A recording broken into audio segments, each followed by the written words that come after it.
staying up late and watching the movie Damien, Omen 2, a fictional film about a boy prophesied to be the Antichrist, who has the number 666 tattooed onto his body.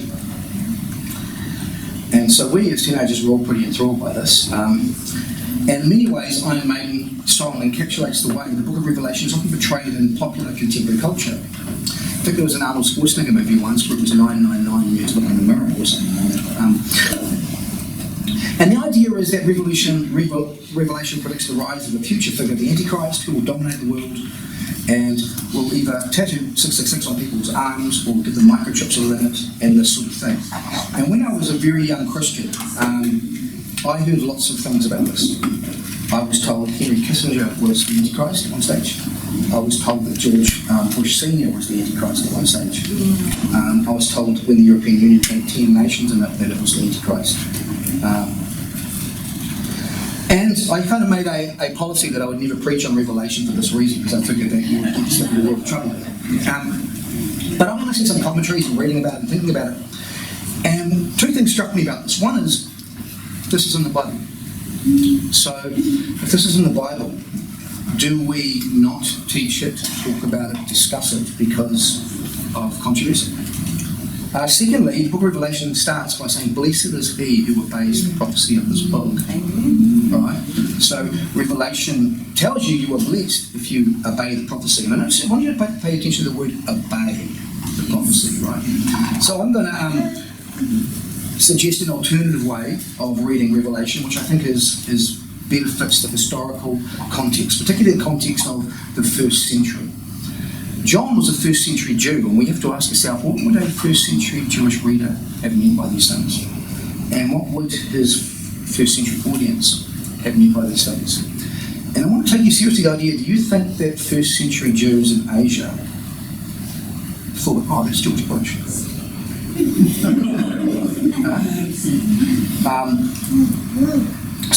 And I think also when you read what I think this passage does teach, you'll see the mark of the beast is not really something to fear or speculate about the future.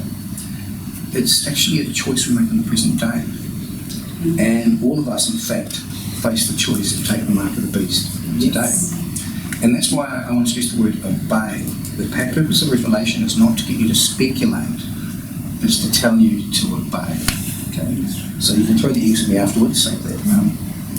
Okay, so the beast of Revelation. First beast. Okay? And a dragon stood on the shore of the sea, and I saw a beast coming out of the sea. He had 10 horns and 7 heads, with 10 crowns on his horns. Each head had a blasphemous name. The beast I saw resembled a leopard. It had feet like those of a bear, and mouth like that of a lion. The dragon gave the beast his power, his throne, and authority. Glasses off.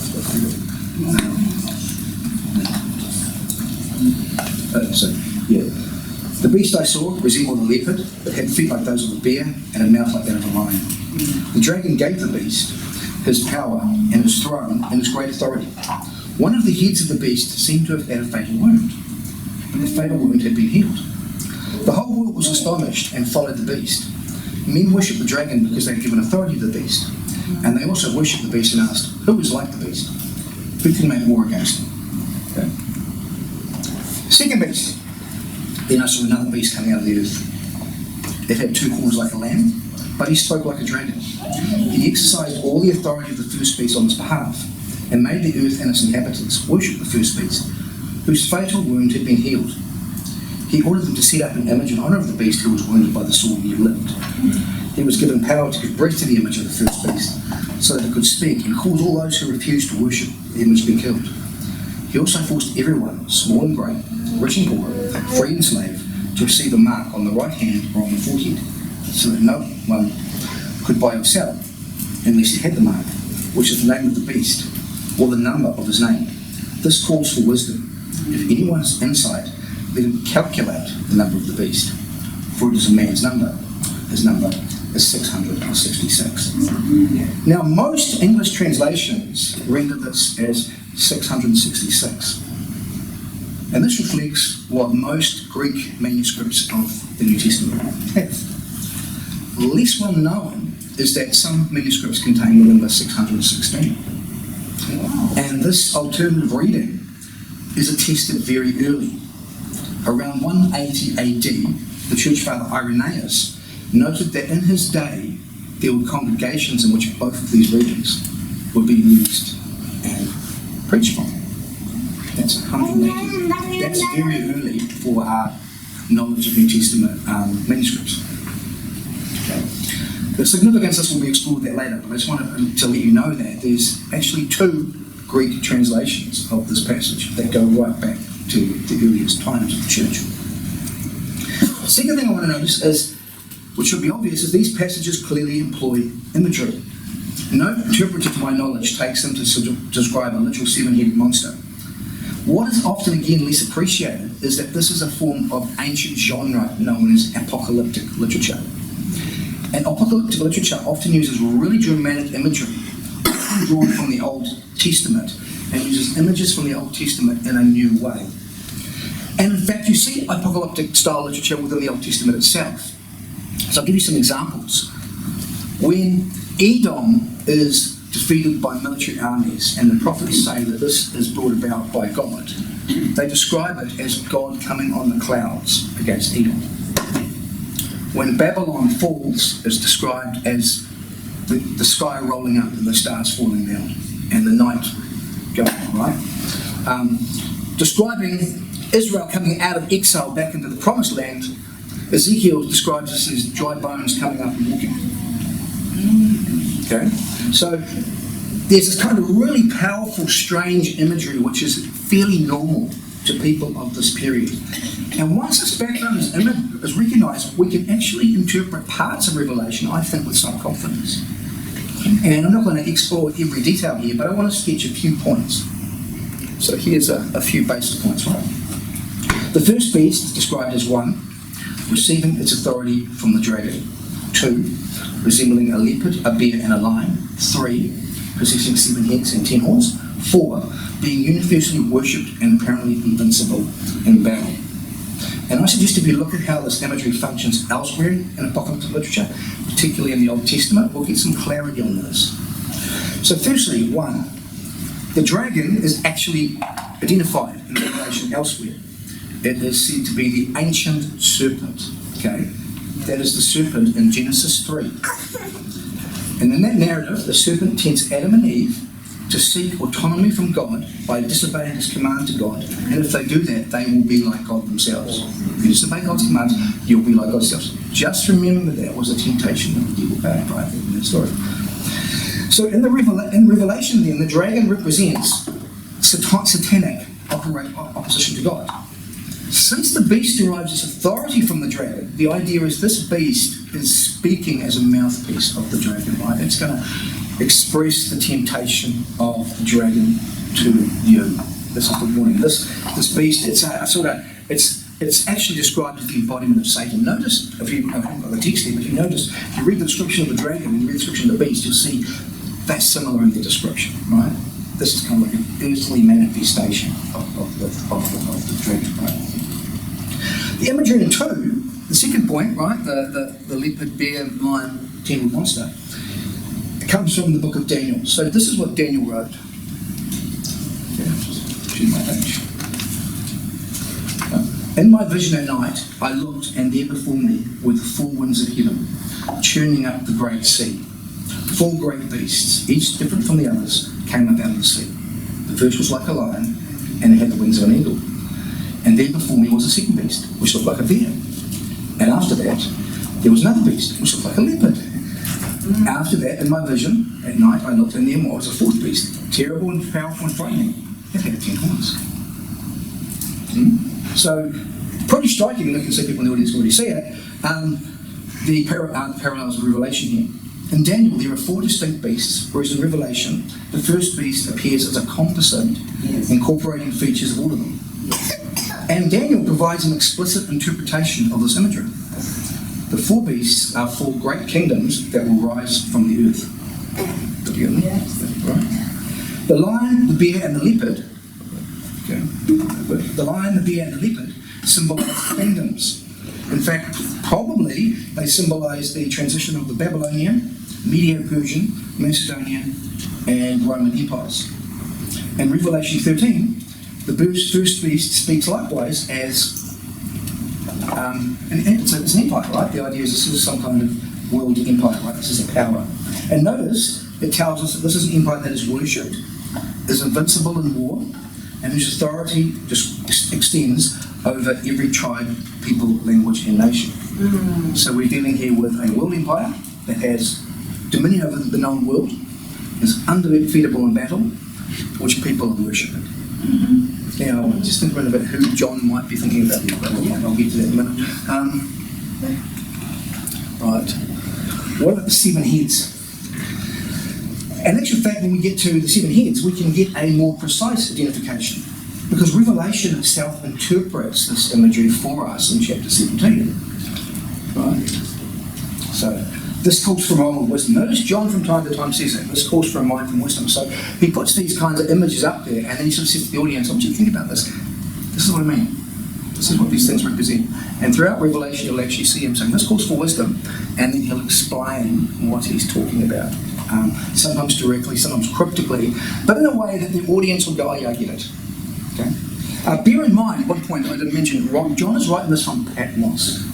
Patmos, he was there, it says, for the testimony for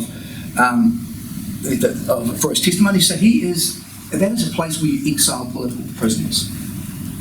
So John is writing, at some point there's been a persecution of the church, an imperial persecution of he's been exiled to Patmos when the Romans have been lost, and he's on Patmos, and he's sending a letter that will go to churches elsewhere in the empire. Now, have you ever tried to get mail in prison?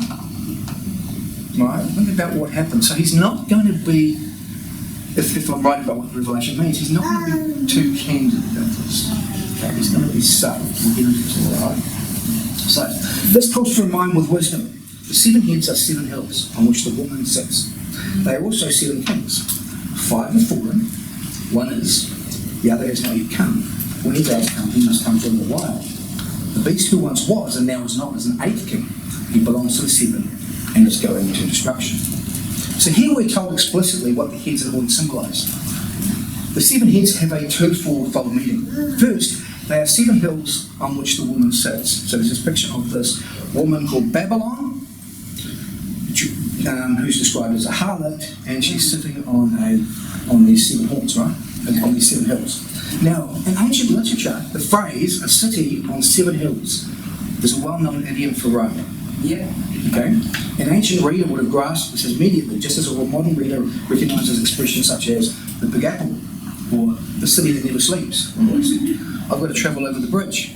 You know. Rome was commonly depicted as a woman seated on 7 hills. And in fact, I want to show you something. That is a coin from Vespasian, 72 AD. That's Rome. Roma. Yeah. See, it's a woman sitting next to a bunch of waters on that side. 7 hills. So, the picture of a woman seated on 7 hills alongside the Tiber River is actually part of imperial propaganda of the day. Now, a first century Roman who sees that picture immediately knows what it means. Why? Because that's Vespasian, 72 AD. That image is already so implanted in people's minds, he doesn't explain it to people, they know what it is. Oh, a woman on 7 hills? That's right. Now, in Revelation, the woman is described as a harlot. You won't see it here, but when Roma was portrayed like this, she had one breast bare. Yes. And she was supposed to be an Amazonian warrior, so she says one breast bare, this one breast bare. And so John is actually playing this really kind of sarcastic game here, right? You know, actually, she's a whore. That's why she's breasted. She's whoring herself of all the nations of the world. She's not this noble person you think it is. City Rome isn't noble. It's morally degenerate. Right? So, when people handled these coins, they knew a woman on 7 hills is Rome. Right? Second, the 7 heads symbolise 7 kings. Now, the text does not say kingdoms, it says kings. Right? It refers to the rulers of the empire in question. John writes this. Okay? John writes this. 5 have fallen, 1 is, the other has not yet come, but when he does come, he must remain for a little while. This indicates that the empire he has in view is contemporary with him. Right? One of its rulers is ruling now. 5 of its rulers have already gone. The 6th is reigning presently, and there's another one who's going to come for a short period of time. So it's the Roman Empire, and it's in John's day. Now this may, when I point this out to people, sometimes they get surprised, because people often interpret this as referring to a distant ruler in the past. But John explicitly says, 5 have fallen, 1 is. And this should not be if you read this carefully, it should not be unexpected. The book of Revelation opens by describing itself as a revelation of the things which must soon take place. And it pronounces a blessing on those who hear this message, saying, the time is near. Then it concludes with a statement that says, do not seal up the words of this prophecy, for the time is near. Now contrast this to Daniel 8, where Daniel is told to seal up the vision, for it contains a distant future. So Daniel talks about empires and kingdoms hundreds of years in the future, like Alexander the Great, the Romans, all this stuff. And the angel says to Daniel, don't seal this up because this prophecy is for the distant future. Revelation, which is the same language, says, don't seal this up because it's for now. Right? It says it contrasts Daniel. The authors actually contrasted Revelation with Daniel and saying, this is not like Daniel. And the empire John describes is ruling in his own day. 5 have fallen, 1 is. A 7th will follow, who rules only briefly. Okay. The text also indicates that the beast associated with this mark has already ruled and is now dead. One of the beasts is said to have received a fatal wound. Okay. So that there is a list of the first 7 Roman emperors. Okay. And you'll notice number 6 is Galba. Otho is number 7, and he rules for 3 nights. Notice that. Okay. And yeah, he talks in Revelation 17. No, Revelation 17, he says, the beast that was and is not is about to come out of the abyss, which goes to destruction. Okay, so what's the point here? So, 5 have fallen, 1 is, and the beast is actually a past beast. Notice it says, it talks over and over again about the beast that received a fatal wound, was slain by the sword and lived. Okay, now this is weird. How come one of the beasts have been killed with a sword and then live? Well, John interprets this in Revelation 17. He says, the beast you saw and is not, and is about to come up out of the abyss, the beast which was and is not, is himself an 8th king. It is one of the 7, and he goes to destruction. So the beast then is one of the 7 kings, one who now is not. But sometime he's going to return in the future line of kings. Okay? Now these give us fairly precise identification. The first Roman emperor was Augustus, followed by Tiberius, Caligula, Claudius, Nero. These would constitute the 5 who have fallen. The 6th, the one who now is, would be Galba. The 7, who is not yet come, but will remain briefly, is plausibly Otho, whose reign lasted just 3 months, one of the shortest in Roman history. Each of these empires adopted a divine or semi-divine titles, which is why the heads have blasphemous names on them.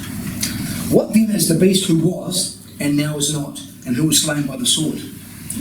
Well, amongst the first 5 emperors, only 2 were killed by the sword. Okay? And Nero is the most plausible candidate.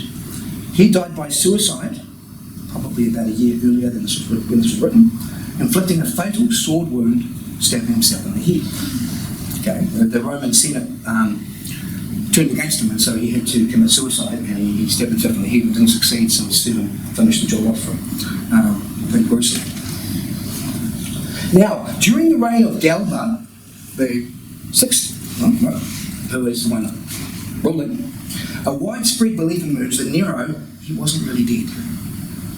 He was going to return in some sense, right? And this expectation was really well known in eastern parts of the Roman Empire, and you see it all through the literature, and you see it all through the apocalyptic literature of the day, this kind of speculation, right? And this is known as Nero recidivist myth, and it appears in various Jewish and Christian writings of the period.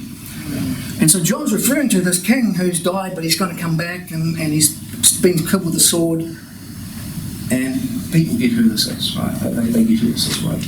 And John draws on this expectation. The head that was, Nero, died, yet in some sense will appear as a future ruler. So he's one of the 7, but he's not an 8. We're going to expect this kind of, in the future lines of kings, we're going to expect this kind of guy to come back. Okay? Nero is the only one prior to Galba known to have both died from the sword, and he was also the first emperor to persecute Christians, right? The other one who died from the sword was Caligula. That was far too early, and he's had no state-sponsored persecution. Prior to Nero, the hostility faced by Christians, if you read the book of Acts, typically came from local groups, such as Jewish synagogues in the region, or pagan economic interests, such as trade guilds and things like that, rather than from the Roman state itself. In fact, Paul in Acts frequently appeals to the Roman officials for protection. If you go through Acts, you'll see it's the Roman officials typically protecting Paul, providing him due process, and so on. This situation changed dramatically after the Great Fire of Rome in AD 64. Now, at this point, many suspected Nero was responsible for the fire, right? And the Roman historian Tacitus tells us that Nero deflected this blame by targeting a well-known minority group, or a hated minority group called Christians. And this is what Tacitus said Nero did. Okay? Mockery of every sort was added to their deaths.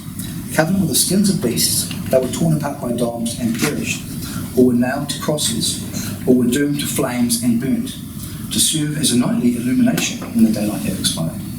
Nero offered his gardens for a spectacle and was exhibiting a show in the circus while he mingled with the people in the dress of a charioteer and stood aloft on a cart.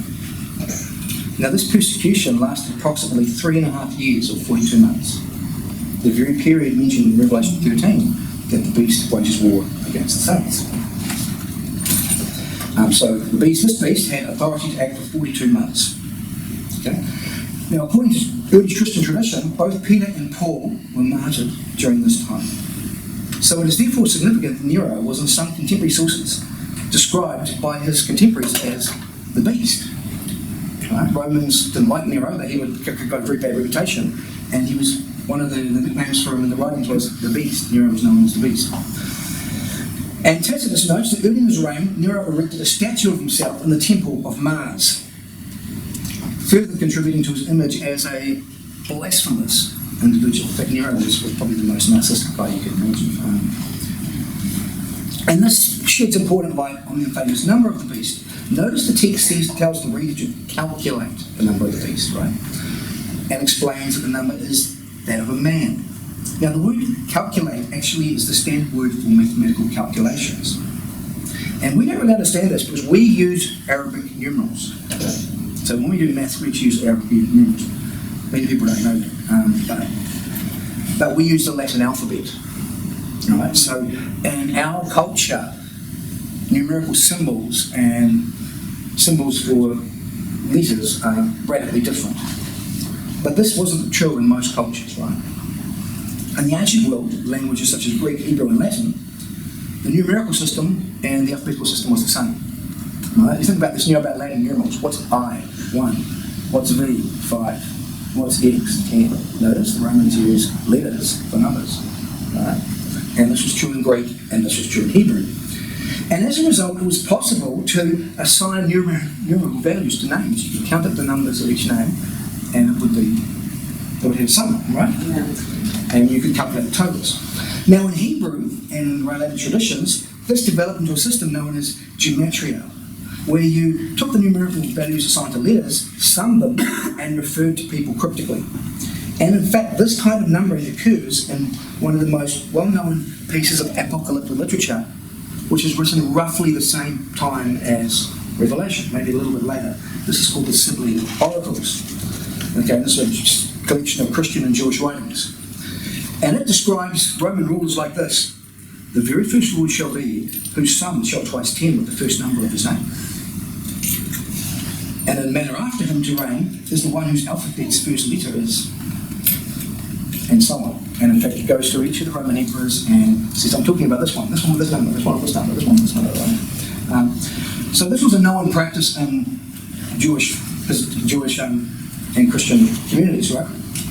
Rulers are identified with the numerical values of their names rather than referred to explicitly. And this makes sense. You're not going to say, oh, the Roman emperor, he's a thug. Right? Say, oh, number 22. Right? And this practice is not limited to Christian or Jewish sources. It's also seen amongst the Romans themselves. Suetonius records a puzzle circulating during Nero's reign that goes like this. Count the numerical name values of the letters of Nero's name, and in murder his own number, you will find the same. And you might not get the joke there, but Nero murdered his own mother. So isn't it strange that the numbers and letters, when you add Nero's name up, and you add up the phrase, murdered his mother, they come to the same number. Isn't that strange? You know, and so what they're saying is Nero killed his mother, but they're not saying it directly, right? So this is funny riddle, isn't it? And you add up, murdered his mother, and, you know, same number. Wonder why that is. You know, and of course, you know what they're doing. They're saying, guys, Nero killed his mother, but they can't say it verbally, right? So this is known. This sort of stuff is known in Roman literature, right?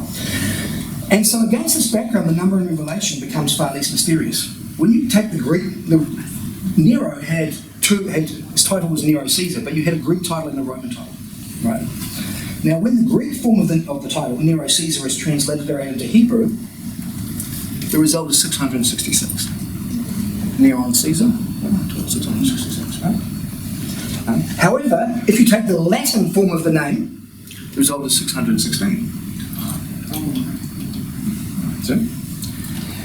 So this is quite significant. Not only does Nero fit the historical and symbolic profile of the beast, it also explains why there are two early translations of the Bible.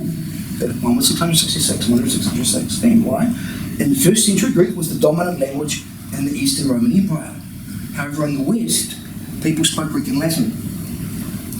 So in the East, he would have had one title, the Greek title. In the West, he would have had the other title. So if you're in the Roman Empire and you wanted to make this work, you had two versions. One for the people in the West and one for the people in the East. All right? So it is entirely natural that Greek-speaking communities could use one form of his name, while Latin-speaking communities would use another. And so if you want to refer to him cryptically, you do both.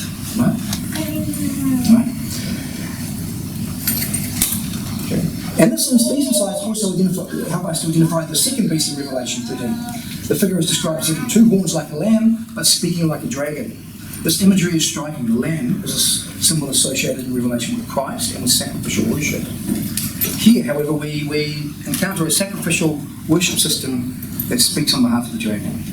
All right? Okay. The second beast exercises all the authority of the first beast on its behalf and compels the world to worship it. So the idea is this is a sacrificial system that is operating in the service of the Roman Empire, demanding that everybody worship the Roman Empire. And there was a name for that called the imperial cult, a network of religious practices and local authorities in the first century that encouraged and at times required devotion to Caesar as a divine, semi-divine figure. Okay? All right. And in fact, this was so pervasive, if you didn't take part in this, frequently you would be economically shut out of society. Okay, because you go to a trade. Imagine you think about you're a builder and you need to have a trade guild certification, right? No, you're a certified builder, right? So then you have trade guilds. You have to join the trade guilds, and the trade guilds would have a religious ceremony where you join the trade guild. They would have meetings where they were worshipped.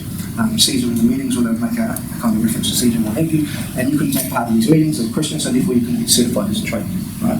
Therefore, when you went to a particular marketplace, the union would drive you out because you wouldn't be a member. If you wanted to have a contract with people sometimes, to sign the contract, they'd say, well, you need to swear in the name of Caesar that you'll keep this contract. Because it says, no, okay, contracts will give you.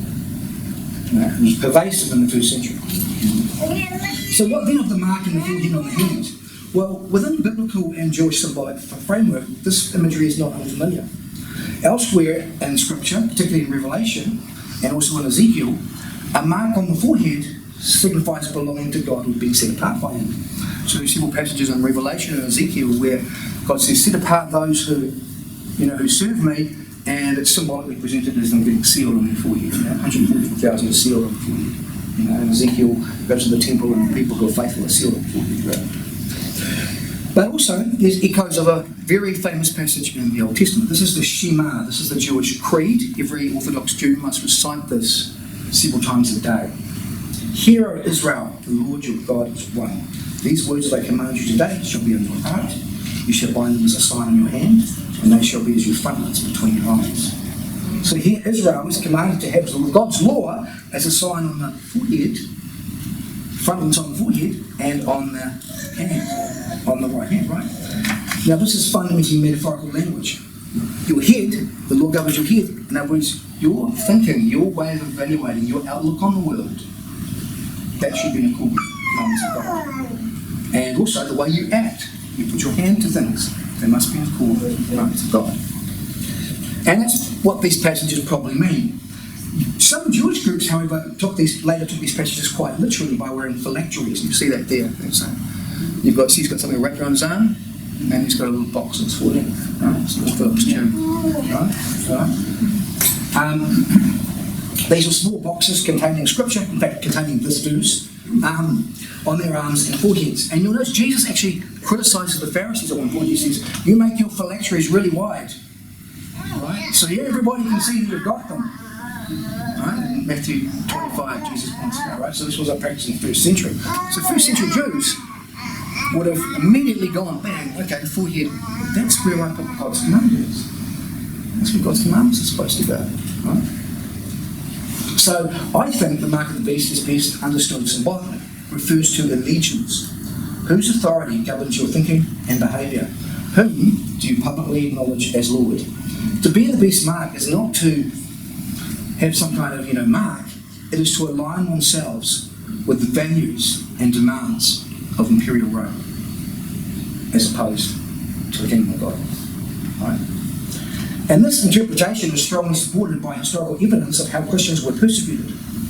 Our earliest detailed records come from a correspondence between Pliny, a Roman governor, and the Emperor Trajan around 111 to 130 AD. And Pliny explains that those accused of being Christians were required to renounce Christ publicly and offer sacrifices to the emperor, affirm that Caesar was Lord, and then they'd be released and let go. And they say they might go back to it, but then if we catch them again, we'll do it again. So persecution was actually really easy to avoid. All you did was you just publicly stood up and said, "No, I repudiate Christ, and Caesar is total Lord." Okay, fine, get it. It was those who refused who would be tortured and killed. Right? So in the society, you were basically being shut out of society if you didn't say, "Well, look, you can worship God if you want, but Caesar is Lord, right? He's the supreme one. He's the one that you're completely devoted to. He's the absolute Lord and the Saviour of the world, And if it's not just that, I don't care who you worship. You just have to acknowledge that Caesar is Lord and Christ is not. Right, so the mark then is demonstrating his loyalty to Caesar rather than Christ. Notice what the crowd said, by the way, when Jesus was crucified. What was it? We have no king but Caesar. No? No. Sorry, the chant from Jesus, no superstar, stop them. So we can now see why Revelation 13 teaches us something important that we need to obey, right? If the interpretation of it is correct, the mark is not really intended to enable predictions about the future, nor does it refer to necessarily a literal tattoo or implant in the hand. Rather, it forces us to confront a deeper question. Whose commands are we ultimately devoted to? Commands of human authorities or the commands of God? Right? And beneath this is the even deeper question. Who do you truly acknowledge as Lord of your life? Right? Is God your de facto sovereign? Or is it some human authority, economic, political, cultural? Right? Now, in John's day, the Roman state took on quasi-messianic pretensions, right? Emperors were described as saviors of mankind, bearers of good news, of peace and prosperity, sons of God, lords, even God. Yet the demand they placed upon Christians was in some senses remarkably simple.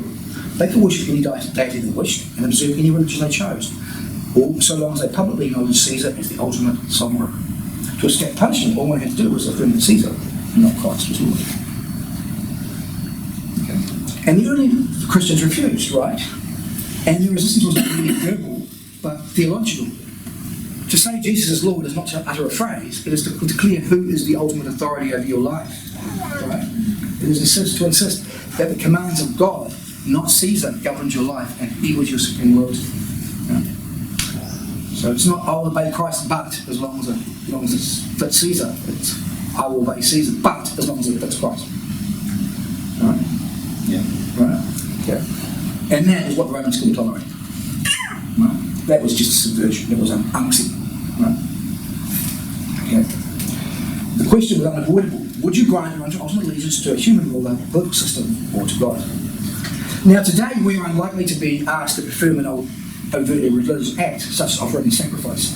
Though, I read that a while ago, I actually had that happen in New Zealand, by the way. I've had a situation where I was expected to engage in a pagan sacrifice. It was actually in Tauranga. I was on a boat and they were taking us out into the Tauranga harbour, and there's a statue of Maori chieftain bending over it, and they told me that represented a Maori god who they performed a human sacrifice in the harbour to, and everybody on the boat was expected to throw a biscuit in the water as an offering to this deity. And it was very clear this was expected of you. It was a cultural sensitivity thing. And I remember very awkwardly saying, I'm not going to do that, being the only person on the boat. And feeling that incredible pressure as everybody looks at you and goes, what's wrong with you? You're racist. You're culturally sensitive. Right?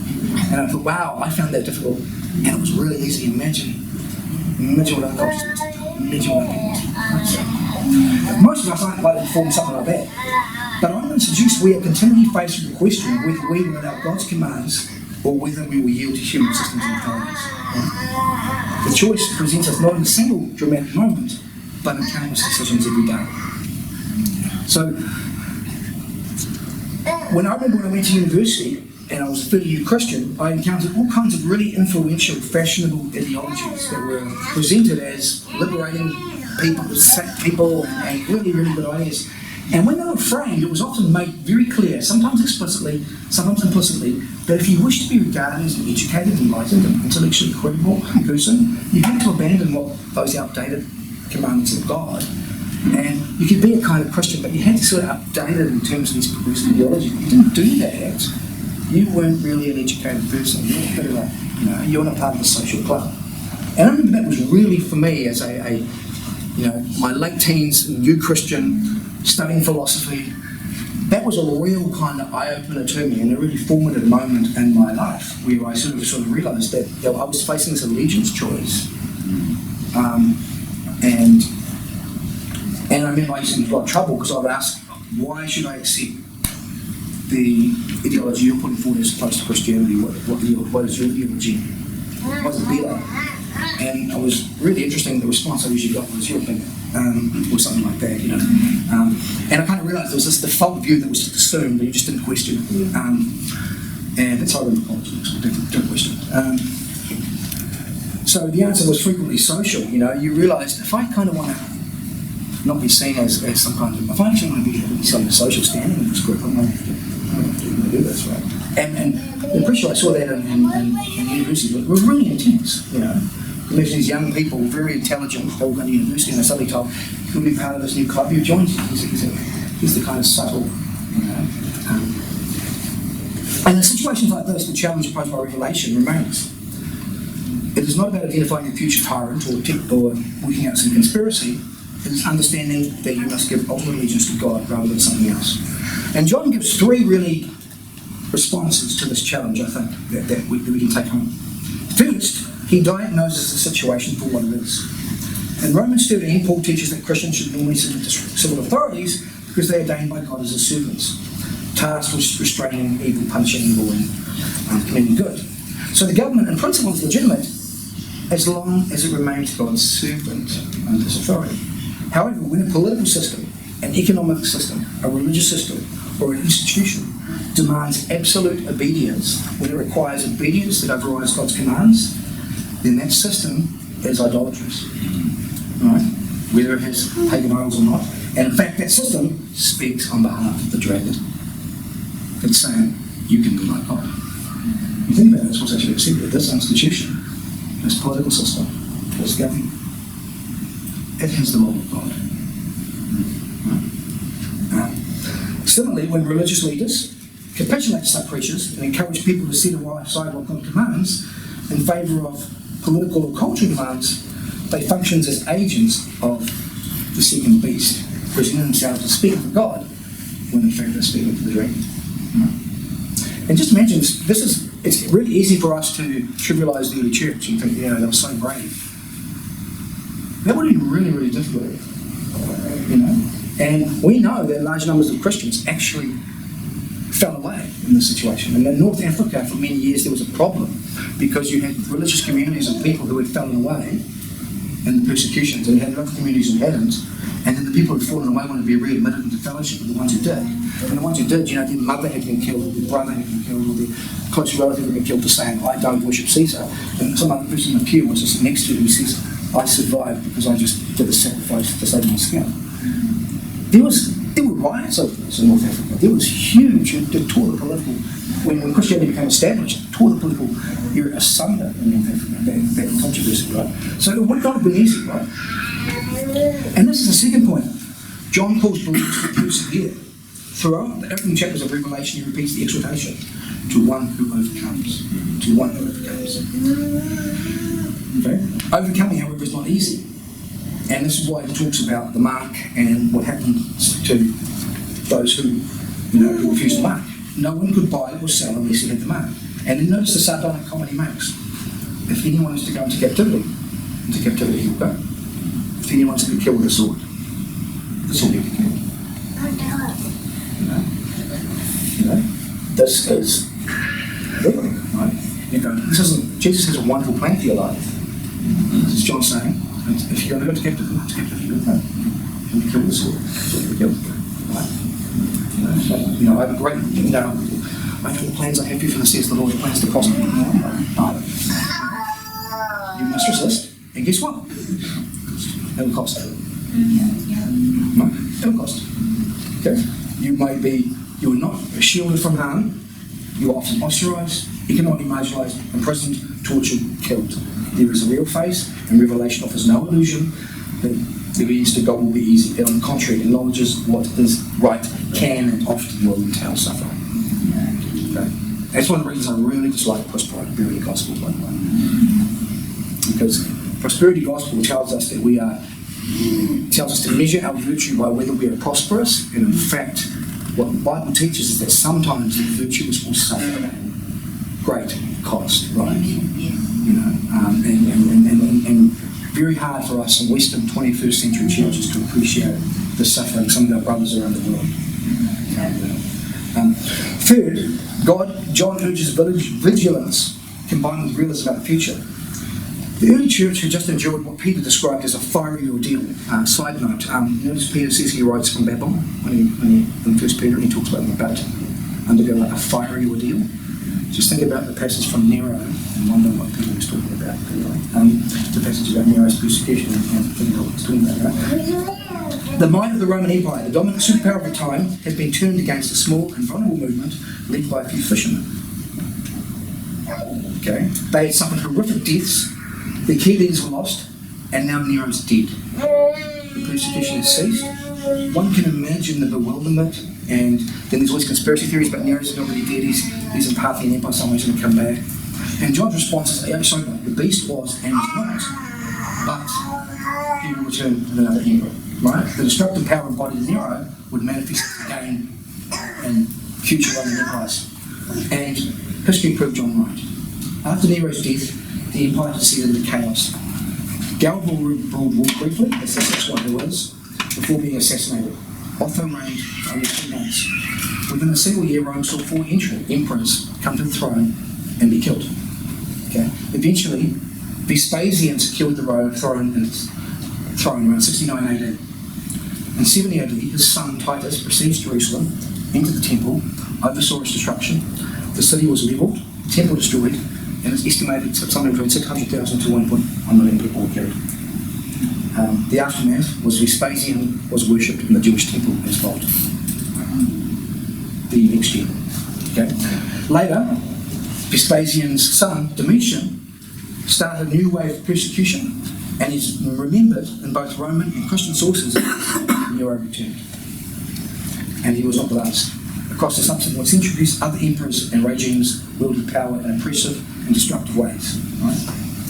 And finally, most importantly, John's vision culminates in hope. It says, Babylon the Great has fallen. The imperial power that appeared invincible would not endure, but the kingdom of God would. And history vindicates that vision. Revelation declares they overcame him because of the blood of the Lamb It was the word of the testimony. They did not love their lives even to death.